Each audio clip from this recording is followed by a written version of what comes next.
just have to let them know I got it, you know?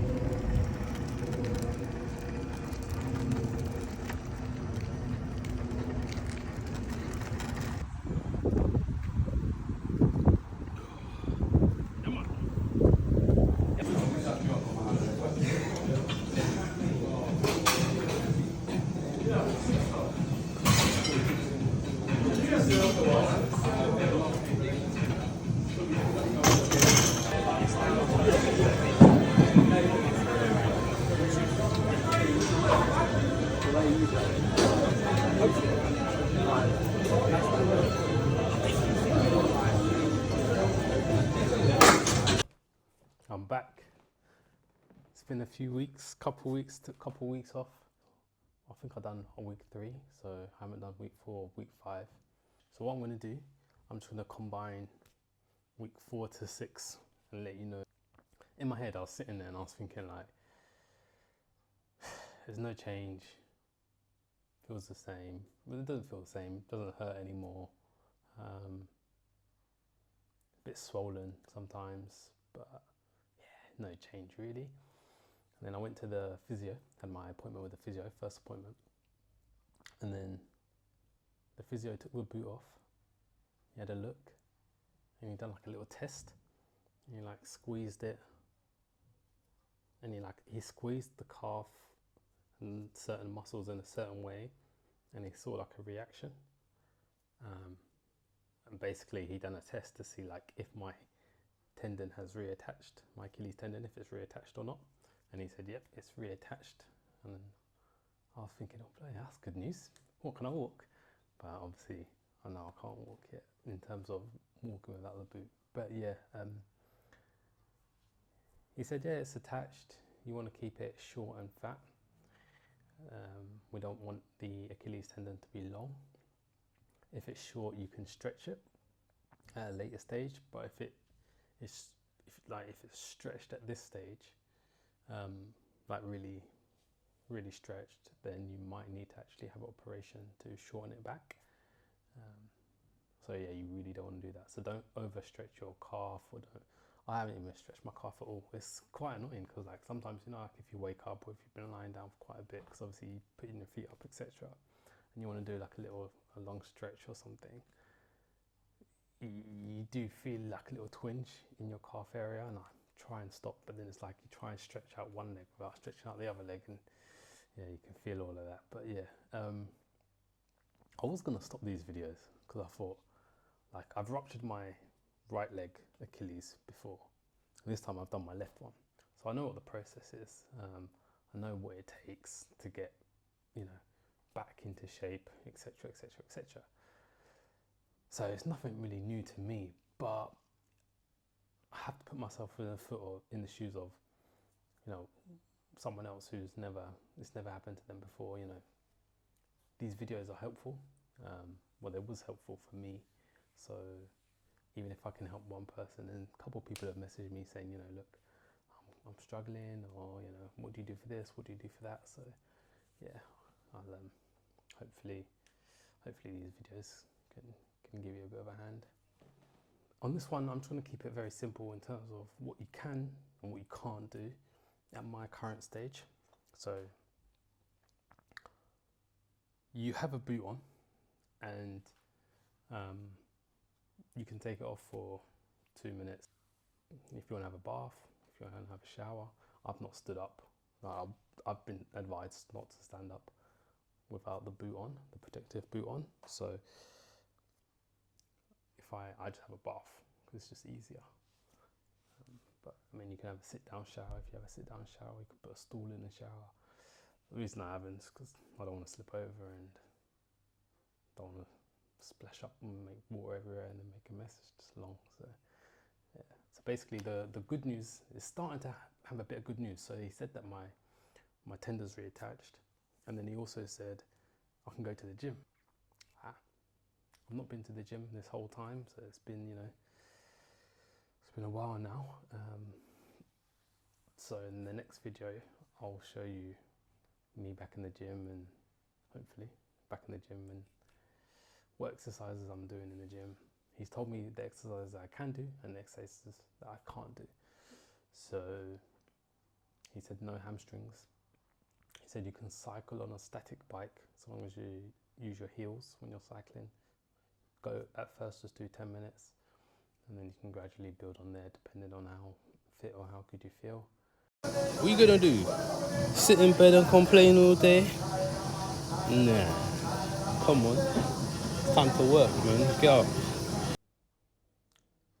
Leg extensions I can do, but you'd only be able to do them on one leg anyway, because you can't do it on the other leg because the machine would crack or break the boot.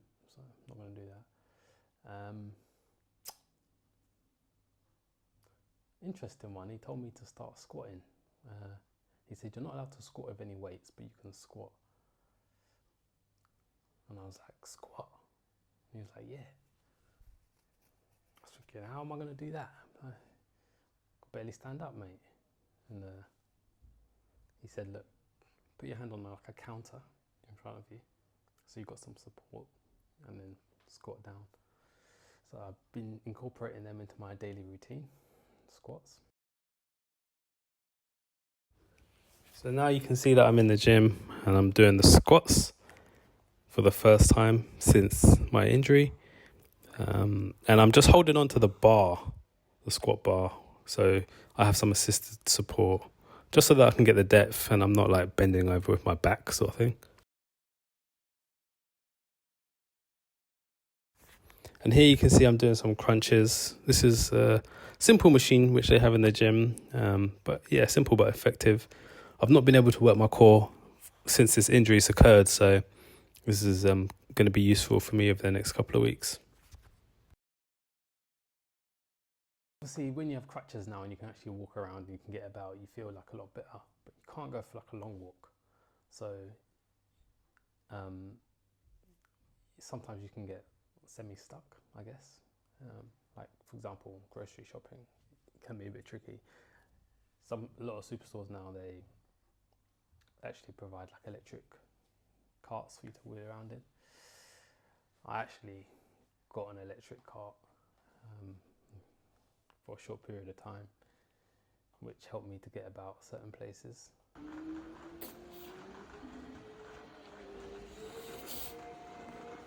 Huh?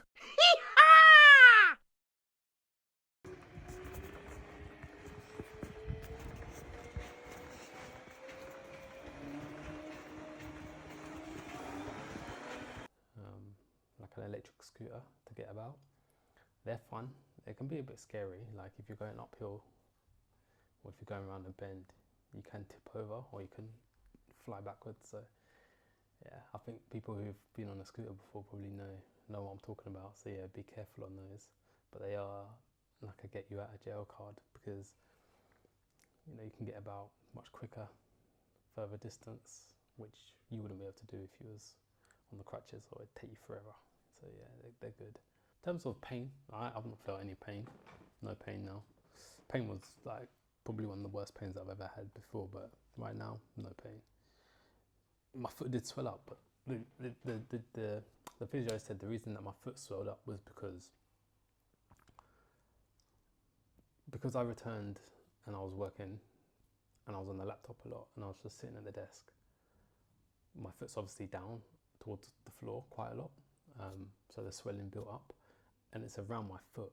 Like my Achilles doesn't hurt, but just my foot swollen up, not even my Achilles. So,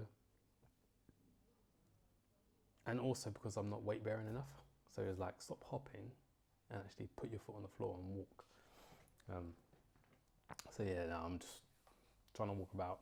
He actually said when you're outside, like in public, walk with 2 crutches. When you're inside your house, walk with 1 crutch. And then eventually in the next 2 to 3 weeks, when I next see you, I want to see you walking with no crutches. So that's the goal. I reckon I could probably walk with no crutch right now, but it's a mental game now.